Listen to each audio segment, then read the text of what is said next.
नमस्कार दोस्तों, आज सुनिए हिंदी कहानी चांदी की चाबी। यह बात बहुत पुराने समय की है। एक घोर तूफानी रात में एक मुसाफिर आश्रय की तलाश में एक धर्मशाला के बाहर पहुंचता है। देर रात हो जाने के कारण धर्मशाला का गेट अंदर से बंद कर लिया गया था।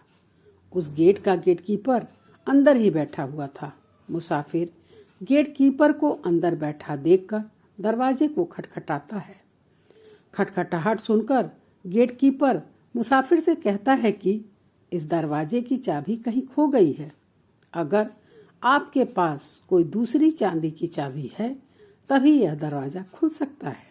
मुसाफिर तुरंत समझ जाता है कि आखिर गेटकीपर कहना क्या चाह रहा है।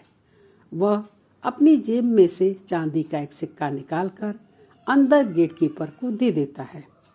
चांदी का सिक्का पाते ही गेटकीपर तुरंत गेट का दरवाजा खोल देता है और मुसाफिर को अंदर आने देता है। मुसाफिर जैसे ही धर्मशाला में प्रवेश करता है, वह गेटकीपर से कहता है कि मेरा सामान का बक्सा गेट के बाहर ही छूट गया, जरा जाकर लेकर आओ।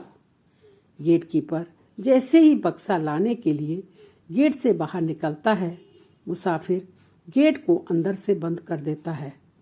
अब गेटकीपर मुसाफिर को दरवाजा खोलने के लिए कहता है ताकि वह अंदर आ सके। मुसाफिर इस पर कहता है कि मेरी भी चाबी कहीं खो गई है और तुम तो जानते ही हो कि यह दरवाजा तो केवल चांदी की चाबी से ही खुलता है। गेटकीपर पर चांदी का वही सिक्का मुसाफिर को पुनः वापस कर देता है। दोस्तों, कभी कभी दुष्ट और बेईमान लोगों के साथ हमें वैसा ही व्यवहार करना पड़ता है जैसा कि वे दूसरों के साथ करते हैं, क्योंकि सीधी और सच्ची बातें उन्हें समझ में ही नहीं आती।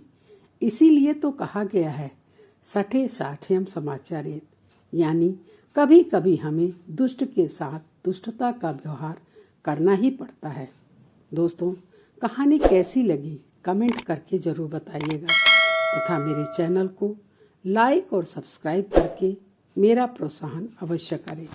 मिलती हूँ ऐसी ही एक नई और अनोखी कहानी के साथ।